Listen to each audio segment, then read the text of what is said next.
जोर से बोले हालेलुया।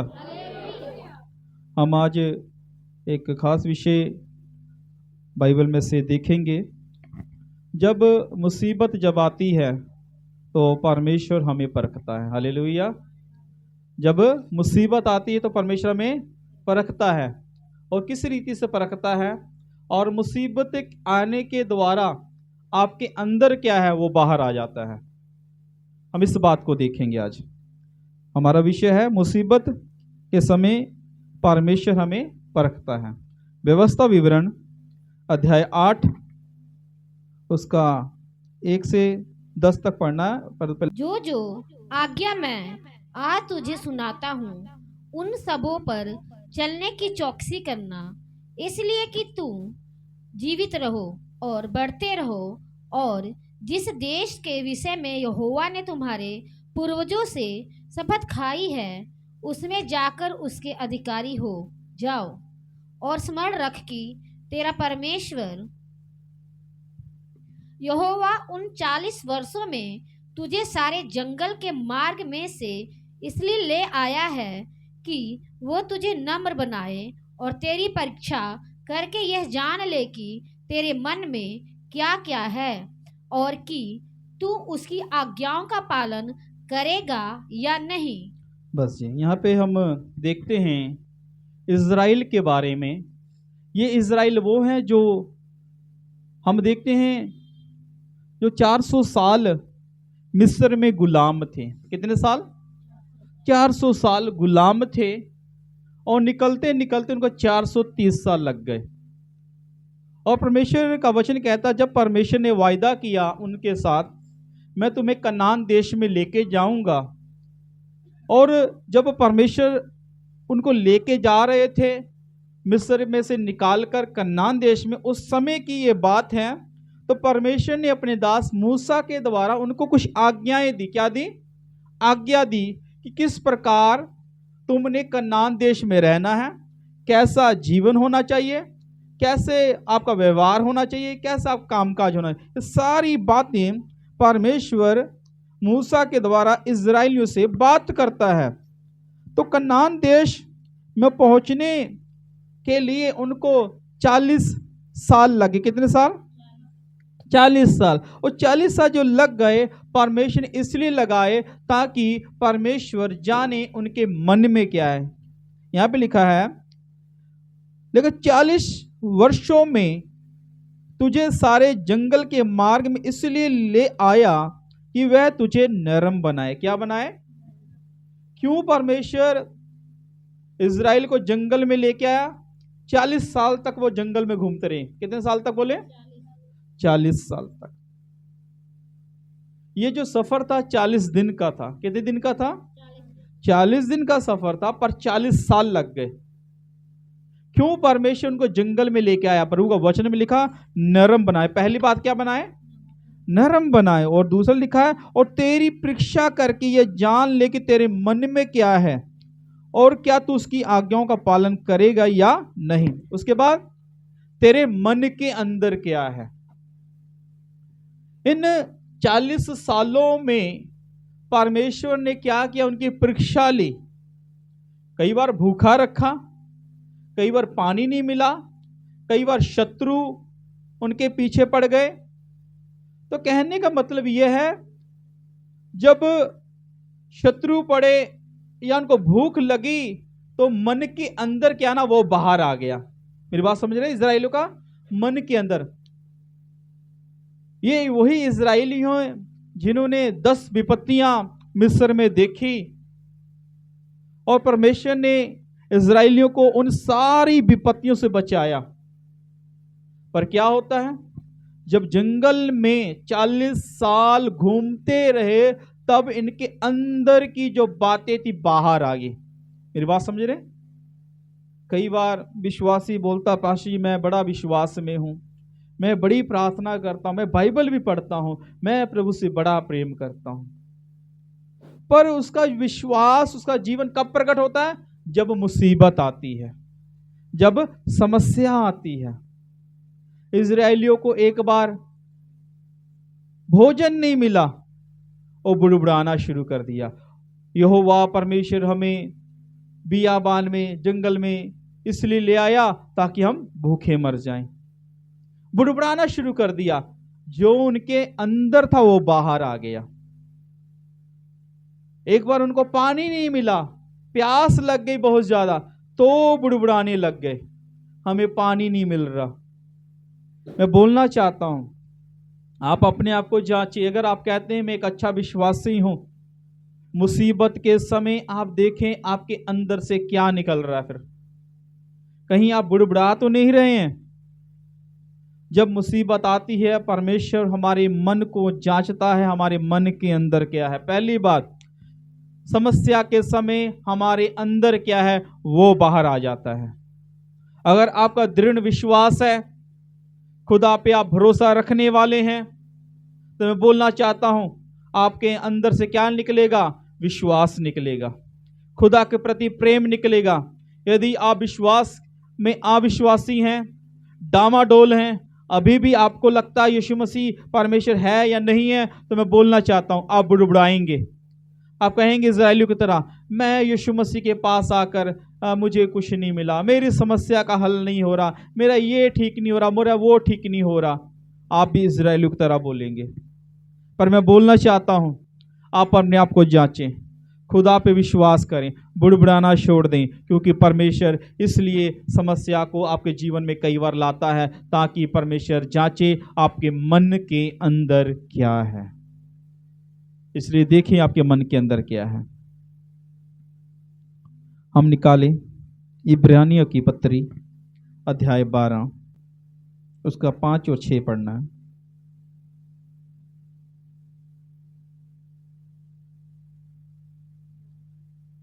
पांच और 6।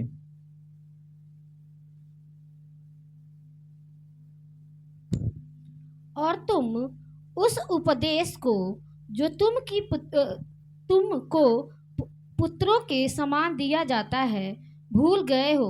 हे मेरे पुत्र, प्रभु की ताड़ना को हल्की बात ना जान, और जब वो तुझे घुड़के तो साहस ना छोड़, क्योंकि प्रभु जिससे प्रेम करता है उसकी ताड़ना भी करता है, और जिसे पुत्र बना लेता है उसको कोड़े भी लगाता है।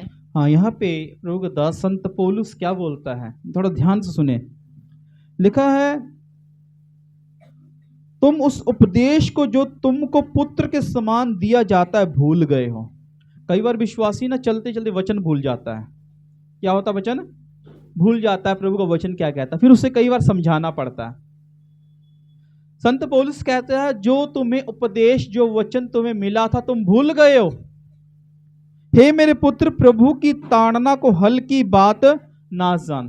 ताड़ना, और लिखा है, जब वह तुझे घुड़के तो साहस ना छोड़। जब तुझे डांटे तो साहस ना छोड़। और आगे लिखा, क्योंकि प्रभु जिससे प्रेम करता है उसकी ताड़ना भी करता है, जिसे पुत्र बना लेता है उसे कोड़े भी लगाता है। यीशु मसीह कह रहे हैं, तुम मेरे बच्चे हो, मेरे संतान हो, मैं तुम्हारी ताड़ना करूंगा, मैं तुम्हें डांटूंगा। अगर परमेश्वर आपको डांटे तो साहस न छोड़ें। परमेश्वर का वचन कहता है वो आपसे प्रेम करता है, पुत्र मानता, इसलिए आपको डांटता है, आपकी ताड़ना करता है। अगर मुझे बताइए, जो परमेश्वर है कैसे आपको ताड़ना देगा, कैसे डांटेगा? कैसे डांटेगा परमेश्वर आपको? हाँ जी, और किसके द्वारा? वचन के द्वारा। हाँ जी, और बोले। हाँ जी, हाँ, दुख तो चलो है ही है। हाँ, दासों के द्वारा, पास्टर के द्वारा। इसलिए पास्टर ज्यादा गुस्से होते हैं कई बार। बाइबल में हुक्म है ताड़ना, डांटना। आपको कई बार डांटा जाता है, बहन ये ना करो, भाई ये ना करो। क्यों? प्रभु आपसे प्रेम करता है। एक भाई काफी समस्या में था, बड़ी समस्या में, प्रार्थना किया भाई सरजीत हमने मिलकर, वो ठीक हो गया। एक बात उसको बोली करने के लिए, उसने किया नहीं, मैंने उसको डांटा। मैंने बोला आप क्या करते हो, डांटा उसे। वो बुरा मान गया। वो क्या हो गया? मैं का बुरा मान गया वो, और उसके जीवन में क्या हुआ? फिर समस्या शुरू हो गया।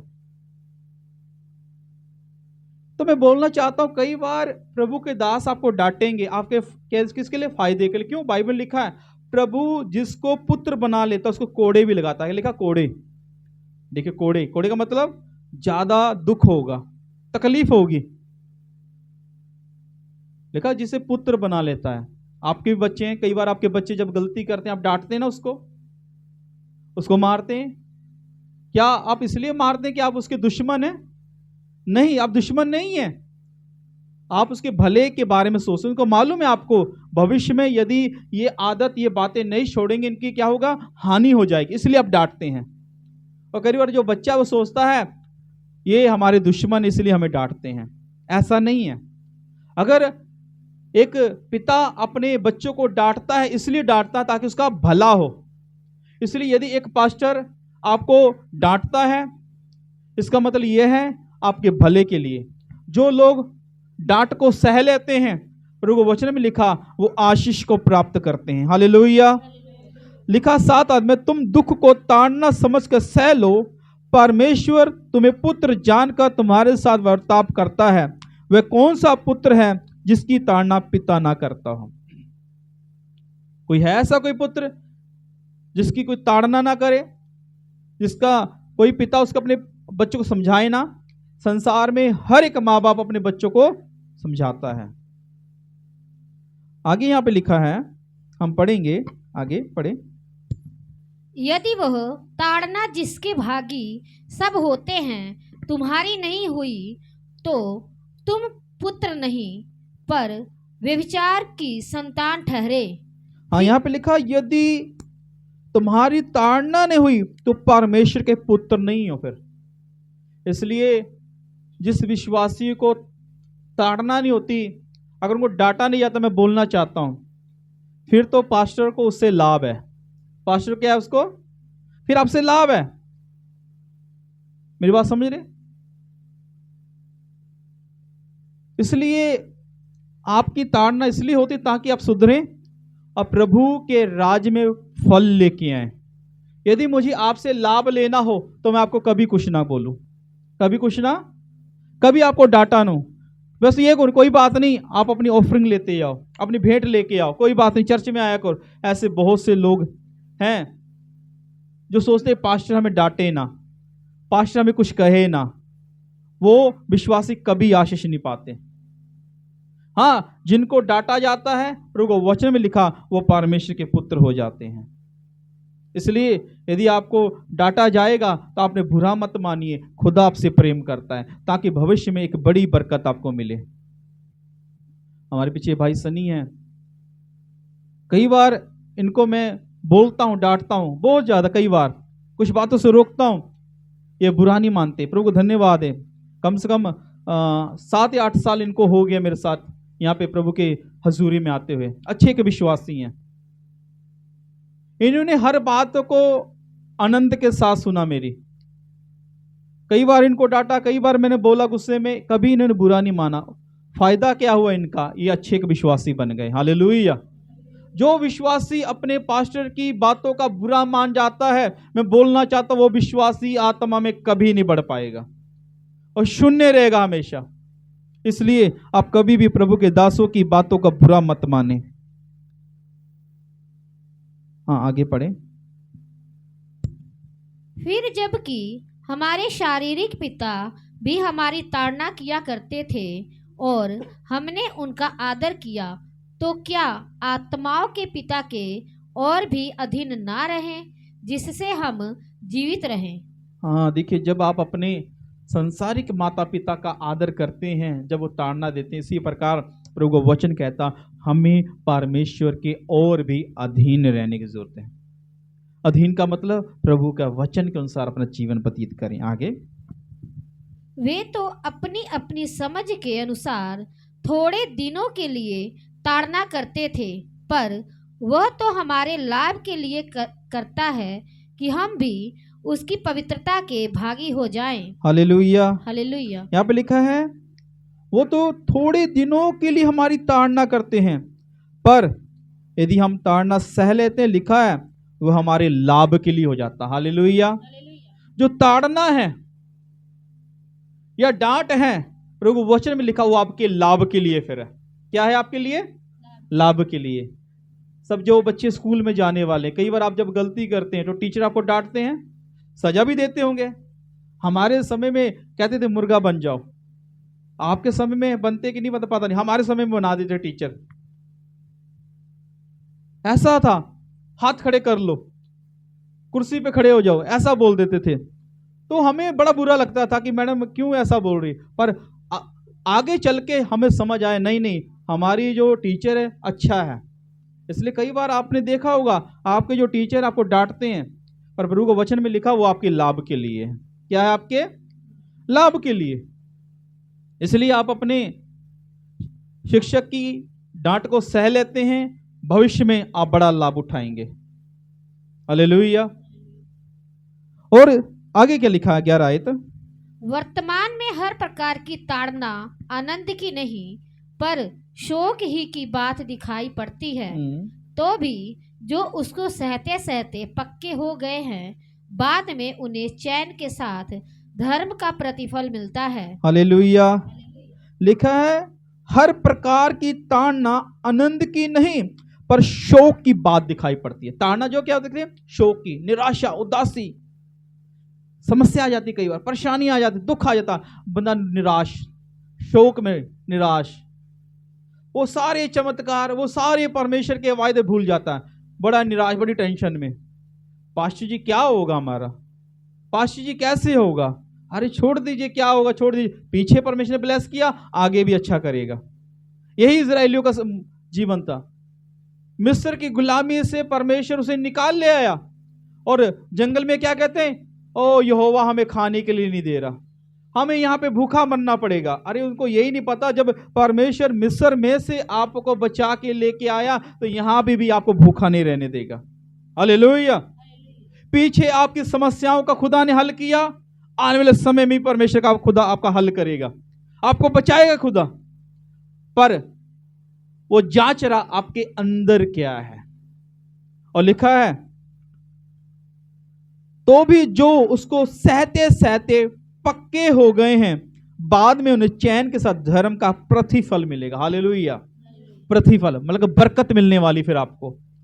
इसलिए जब आपकी ताड़ना होती है, जब आपके ऊपर क्लेश आता है, इसका मतलब एक बड़ी बरकत आपके लिए है, बड़ी आशीष आपके लिए। फिर आयुब के जीवन में दुख आया, तकलीफ आया, वो धीरज के साथ बना रहा, प्रभु वचन में लिखा, उसके बाद परमेश्वर ने उसे बड़ी बरकतें, 4 गुना आशीष देकर उसे ब्लेस किया। फिर यदि आज के समय में आपके जीवन में दुख है, तकलीफ है, समस्या है, चिंता ना करें, ईमानदार होकर संयम के साथ, धीरज के साथ बने रहे खुदा में, एक बड़ी बरकत आपके लिए रखी हुई है, प्रतिफल है आपके ऊपर। लिखा में क्या होना? विश्वास में पक्के हो जाना है। क्या हो जाना है? पक्के हो जाना। याकूब की पत्री निकालेंगे, याकूब अध्याय 1 उसका 2 से लेकर 4 तक पढ़ना है। मेरे भाइयों, जब तुम नाना प्रकार की परीक्षाओं में पड़ो तो इसको पूरे आनंद की बात समझो। लिखा हे मेरे भाइयों, जब तुम नाना प्रकार की परीक्षाओं में पड़ो तो इसको पूरे आनंद की बात समझो। कौन सी बात समझो? आनंद की। आनंद। क्या खुश हो सकते हैं आप जब समस्या आए? पर बाइबल लिखा आनंद की बात समझना है। क्या समझना है? आनंद की बात। हे मेरे भाइयों, जब तुम नाना प्रकार की परीक्षाओं में पड़ो तो उसे आनंद की बात समझिए। आनंद, आप बताइए कैसे आनंद हम महसूस कर पाएंगे? उसके वायदे के ऊपर विश्वास करो। लिखा है मैं तुझे सब परीक्षा में से निकालूंगा। प्रभु का वचन कहता है जगत के अंत तक मैं तेरे साथ हूं, मैं तुझे कभी अनाथ न छोड़ूंगा। ऐसे वायदे आप याद रखें कि खुदा ने कहा है मैं तुझे कभी छोड़ने वाला नहीं। बाइबल लिखा है एक माँ अपने दूध पिलाते हुए बच्चे को तो छोड़ सकती है, पर हमारा परमेश्वर हमें कभी नहीं छोड़ेगा। ऐसी बातों को याद रखें। जब आप ऐसी बातों को याद रखेंगे, परमेश्वर स्वर्ग से आपके ऊपर कृपा करेगा। इसलिए आपको बोला जाता है बाइबल पढ़ा करो, प्रार्थना किया करो। क्यों बाइबल पढ़ा करो? ताकि मुसीबत के समय, परेशानी के समय आपको बाइबल का वचन याद रहे और आप उसे बोल सकें। जब बोलेंगे आप बड़ी बरकत पाएंगे। कई बार मैं देखता हूँ थोड़ी सी समस्या आ जाती है, लोग परेशान हो जाए, आप पे से बाहर हो जाते, ये ठीक स्वभाव नहीं है, ये स्वभाव ठीक नहीं है। थोड़ा तसल्ली, थोड़ा शांत हो जाए, प्रभु को बोले, प्रभु इस समस्या में, इस परेशानी में मुझे ठीक है तसल्ली दे, धीरज दे, ताकि मैं आप पे बना रहूं। अपने आप को जांचें, थोड़ा सा परखें, कोशिश करें। और लिखा, यह जानकर कि तुम्हारे विश्वास के परखे जाने से धीरज उत्पन्न होता है। क्या उत्पन्न होता है? धीरज। परमेश्वर देखता है कितना धीरज है आपके ऊपर। एक बार प्रभु के 3 सेवक बेबीलोन में जब गुलाम थे, उस समय एक उनके ऊपर सजा हो गई, सद्रक मिशक अबदनगो के ऊपर। वो ये सजा थी, जब सब लोग राजा को दंडवत करें, उनकी मूर्ति के आगे दंडवत करें, सब प्रजा ने दंडवत करना, मतलब सिर झुकाना है। एक आदेश था, जो नहीं झुकाएगा उसे धरती हुई क्या करेंगे? भट्टी में डाल दीजिएगा, आग की भट्टी में डाल देंगे। तो जब उन्होंने अपना जो भी है तुर्री या कुछ भी जो बजाया विसल, तो सभी लोगों ने अपना सिर झुका लिया।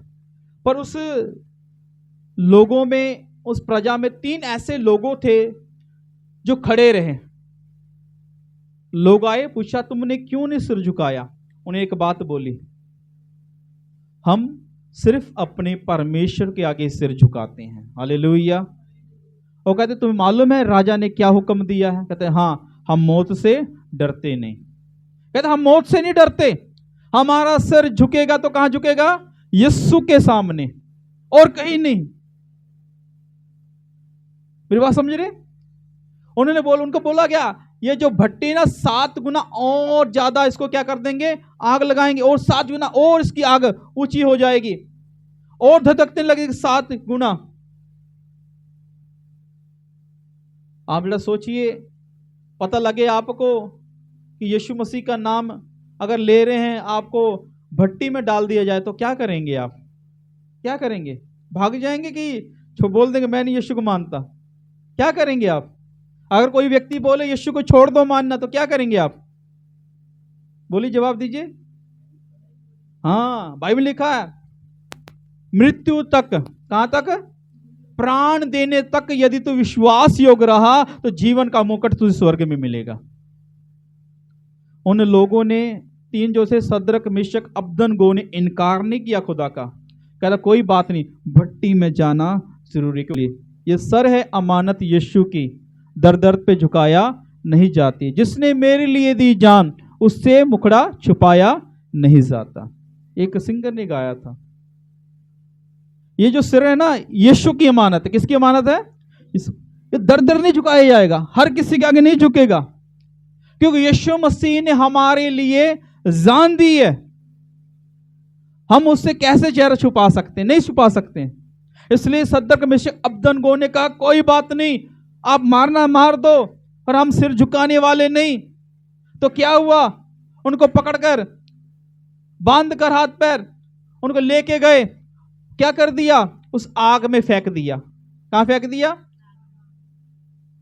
हो सकता वो सोच रहे होंगे अब में हमारा परमेश्वर आएगा बचाने हमें, पर यीशु मसीह नहीं आया, परमेश्वर नहीं आया। वहां जो राजा था, वहां के जो सैनिक थे, देख रहे हैं, कहते हमने तो 3 लोगों को आग में डाला था, ये चौथा कौन है? चौथा कौन आ गया उनके आग के अंदर? वो देख रहे हो, वो जल नहीं रहे, आग के अंदर बड़े खुश हैं, और बाहर आ गए कुछ समय बाद ही। लोग हैरान हो गए, देखे कपड़े चेक कर रहे हैं, बाल चेक कर रहे हैं, कोई भी झुलसा नहीं। मेरी बात समझ रहे? क्योंकि हमारा परमेश्वर आग की भट्टी के अंदर उनका इंतजार कर रहा था, उनको बचाने के लिए। कई बार हम सोचते हैं समस्या आ गई, परेशानी का प्रभु आया ही नहीं, पर आपको नहीं मालूम प्रभु समस्या के अंदर है, आग के अंदर हमारा परमेश्वर है। इसलिए कहा धीरज रखना। क्या रखना? धीरज। अब धीरज रखें। आप सोच रहे अभी भी प्रार्थना सुनी नहीं गई, अभी भी कोई उत्तर नहीं आया, आप चिंता ना करें, उत्तर लेकर वो वहीं पे खड़ा जहां पे समस्या आपकी, जहां पे आपकी समस्या है। इसलिए मैं बोलना चाहता हूं, धीरज रखना बड़ा जरूरी है। और आगे क्या लिखा है, पर धीरज को अपना पूरा काम करने दो कि तुम पूरे और सिद्ध हो जाओ, तुम में किसी बात की घटी ना रहे। कहता धीरज को पूरा काम करने दो ताकि तुम्हारे अंदर किसी बात की घटी कमी ना रहे तुम्हारे अंदर। इसलिए परमेश्वर हमारे जीवन में समस्या परेशानियों ताड़ना को लेकर आता है ताकि हमारे अंदर से कमियां दूर हो जाएं। आपकी कमियों को खुदा दूर करना चाहता है। आपकी जिस दिन कमियां दूर हो गई उस दिन देखिएगा परमेश्वर का बड़ा आनंद, बड़ा अभिषेक आपके ऊपर आ जाएगा। परमेश्वर की बड़ी बरकत आप अपने जीवन में देखेंगे। उस समय आप कहेंगे हाँ सचमुच प्रभु तेरे धन्यवाद, जब समस्या जब परेशानी थी मैं बड़ा ही निराश था, पर अब जब मैं समस्या से निकल गया हूं तो सच में प्रभु तेरे धन्यवाद, एक बड़ी बरकत मेरे साथ है। हालेलुया। इसलिए आप थोड़ा सा विचार करें परमेश्वर आपसे क्या कहता है। इसलिए हमने आज 3 बातें सीखी हैं। पहली बात, जब समस्या आती है तो पता लगता है आपके मन के अंदर क्या है। और दूसरी बात हमने ये सीखा, जब परीक्षा आती है तो हम परमेश्वर में मजबूत हो जाते हैं। क्या हो जाते हैं? मजबूत होते हैं, क्योंकि वो हमारे लाभ के लिए है। परीक्षा आने के बाद क्या होती है? लाभ आता है हमारे जीवन में। और तीसरी बात, हम सिद्ध हो जाते हैं। क्या हो जाते हैं? सिद्ध हो जाते हैं। इससे थोड़ा ध्यान दीजिए। परमेश्वर आपसे प्रेम करता है, आपके मन के अंदर है, वो देख रहा है, आपको वो अपना पुत्र बनाना चाहता है, आपको लाभ के लिए है। और तीसरी बात लास्ट यही है, वो सिद्ध करता है, आपको मिश्योर करने वाला परमेश्वर है। हालेलुया। आओ अपनी आंखें बंद करें, सिर को झुकाएं, दुआ करें। धन्यवाद यीशु, जीसस, तारीफ तेरे